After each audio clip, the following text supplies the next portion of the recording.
Good morning, Shin and Oxing Hall, Regadi Sports Key, Quiggy, my Kongi and Haranico. The Namina say Quiggy, Hataxi Quiggy, Ida Quiggy, Rakhine State Labor, Quiggy, Sainagi, Aduba Deven Bezamada, Rakala missing that minor Landaki have a Pauma Queen at tie. Adu Karigino, Myanmar Southern Part Labor, Sin State Ki Makada Labor, Bangladesh Kasutanaba, Beo Bengon Gasutanaba, Rakhine State Haribase, India Amasung Sainagi. Yamna Maru Oiba Mafam Oiribase. Madugi Matanga Naminasi. Rakhine State is in Roximeli operator is Sikarano Haibda. Arakan Armin, Haiba Equinaloina Kangle. Hainabam Kangle. Nanga Pashapi, the Nangi Tabaktogani. Peter Gadi Tauro. Asi Malemgi geopolitics ki Sanabi Emo Oiragli. Indiagi Kaladan project Mamang da. My pact Nabuhon of the Myanmar Arakalan Miss Singna. Sainagi Mating the Gi. Adamina could think in Dunalaki. Aduna, my park number asoba Masam su oigi. Madugi Supau Kayama, Shinox among the Domina Pona give a lakiko. Numidamanigi among the Quina Pautare, Myanmar Rakhine State operator Riba Arakala Miss Singna, Sainagi Neven Bez, Myanmar Yak Pew, Haidiba Mapam, Ashida Ladarakare, Kitang Pab, the Quigi Mapam, Shinox, Kitang Kuloy, the Adubu, Shinox, I Mashida Miss, a quick imezo in I Hapson Zaramgeko.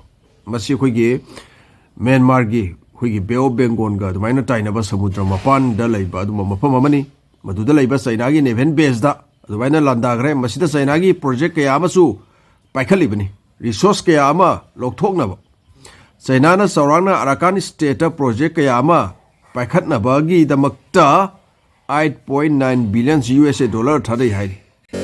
Masi Karigino have the Rakhine Hadibakwiki Myanmar state as a Beo Bengonga Tainabani. Aduna Beo Bengon does Sainagi Porama, Hengatna Bahonabada. Rakhine state Asida, Sengba Sakapakayama, the Minotauri. Asigi Rakhine state operator riba Arakan Armina Sainagi Neven Bez the Landarapa. Asida, among Bamu Oil, Canada, Sainat.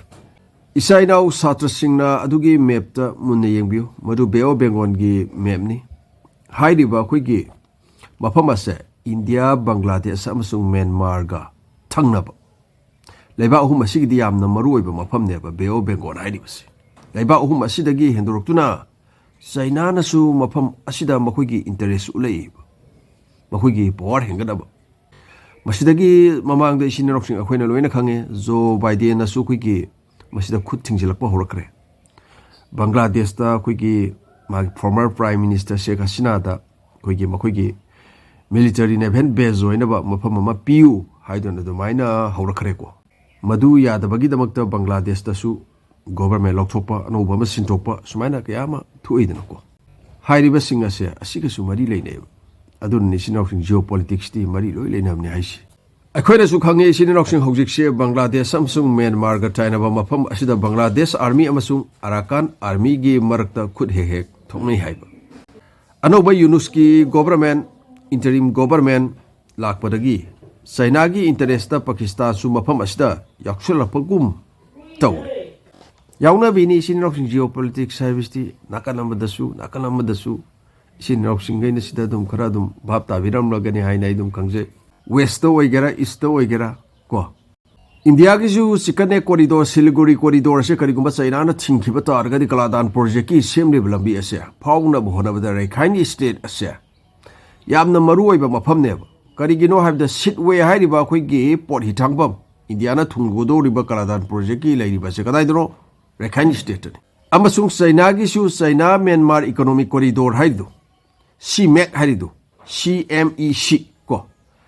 Ase Mapung Pana Bonabada Rakhine state Asia, Maru Oiba Mapamama Oiri. Makogi Sayin event based lady Bakoli to Kadino have the Rakhine state on it. Masida Arakan Arbina Landarapada Sainagi event based Asia, Masida Akoigi, among Atakara, the minor Toki Heidi, Semga Sagaliba infrastructure sing Asida Kara, the Bina Magatakara Ugiana, the Bina Sin of Hinari.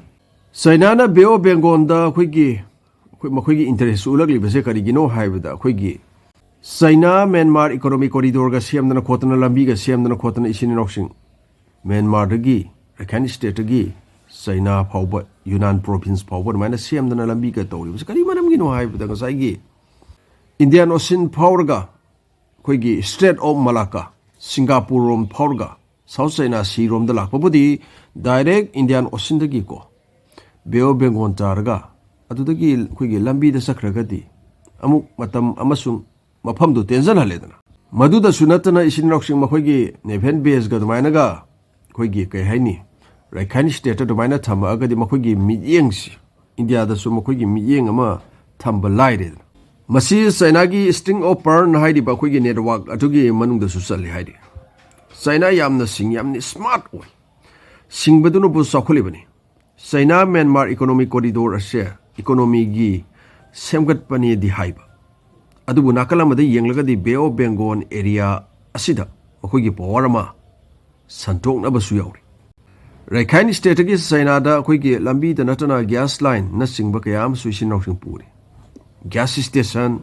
ko oil station kayam su Rakhine state ta China gi dumaina lairi India gi na Maru Oiriba ase Karigino have the Kaladan project as a my pang of Honabada Rakhine state labor sitway port asineba aduka China gina kayu few haidu the condition of pub the Kitan Kulo de Dubai Shida Iraga me boy dum Hapsam Geko Haidibus Huskim of Homasineva Animal Rakhine state labor actony China Rakhine state again necessary resource lock talk but the Natana Bay of Bengal Makwigi Nevigi Powarama Sempat Papami Sinopsing China Hariba Leva Ase Malem the Nevigi Quaidigi Sakti Leveleva Amasu Edaglibani Langi Zahas Samirin Kang the Amakang the Sinopsing Masida China Yam Yami Masing the Yangagadiku China Kugi USA the Gishu the Mani Hele China Pakistan ga Pullaga CPEC China Pakistan Economic Corridor Semgaliba Pakistan gi Gwadar Portagi Tabak Tongno Honariba Lambiga Semdana Indian Ocean Powdana Haiduko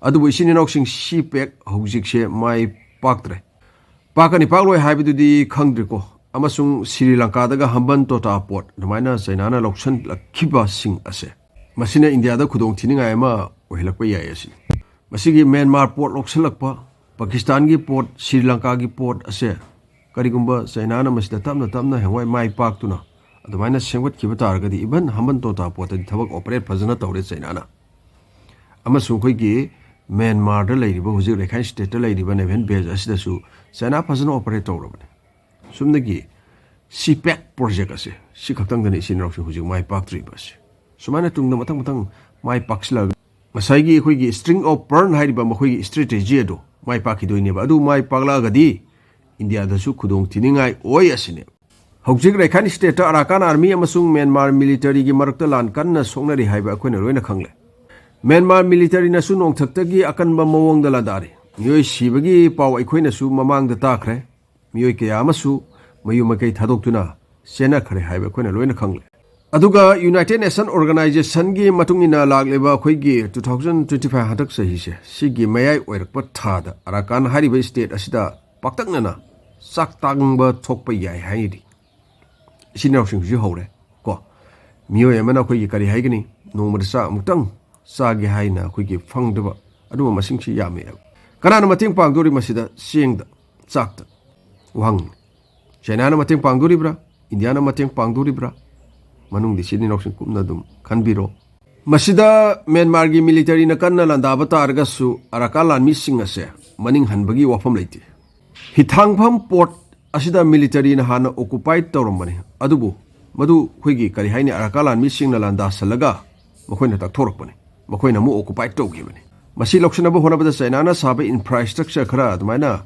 mangta I haidi hoi lan soknaradi khut thanaradi khara mangata thokpa haibesidi hongna sane China ga Arakalan mika isin roksing manungda wari sanaramgani haibge adumba thajabalai Myanmar gi military kasu marabdi mafam do occupied tawrukpa haibedo maduda tongchanba haibese China gi su mathongni India gi su mathongni sini geopolitics haibu Haujikna Arakala mina pairi banina karigi China na masida wari sanadoino haibda masagi makhoi gi semka sakaliba yamlaba infrastructure singdo mang tahandanaba India gi su 2024 March ki tang amada Rai Sabagi team amaga Arakala miga Kaladan project ki matang da dumaina wari sanaba laikhrabani Arakan army gi spokesperson na su Kaladan project ase Indiana paikhatpada karisu problem laite harakpa mamang da laikre haibidi China gi support gi mamang da ayat apan piramba do piraroi haibini asamba wahida hairagat Okay, siniroksin.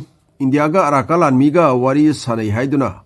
Indiana Arakan army gi full support toromgani haibigi wafam na sideko. Kana babu fanglabadi pungya da yai haibaduni siniroksin. Aigi wangangu nangi wangangu pungya da yai haibaduni. Masini geopolitics haribase. Sidagi siniroksin na dum khara dum bhab adum tabiram lagani aina yam makata na sangdana ngangdragasu. Kanana kari tauri haibana singba. Amasung kanana kari taurakani haibana singba singtu. Asini sinoksin karigidamakta Myanmar ge Rakhine state haibase. China amasung India gi yamna maru oiba mafam ama oiraklibano haibadu. Adugi matangda haibet chaurakpa ma sum semjabani. Asi hara kainanaba yathang nijari. Thank you so much.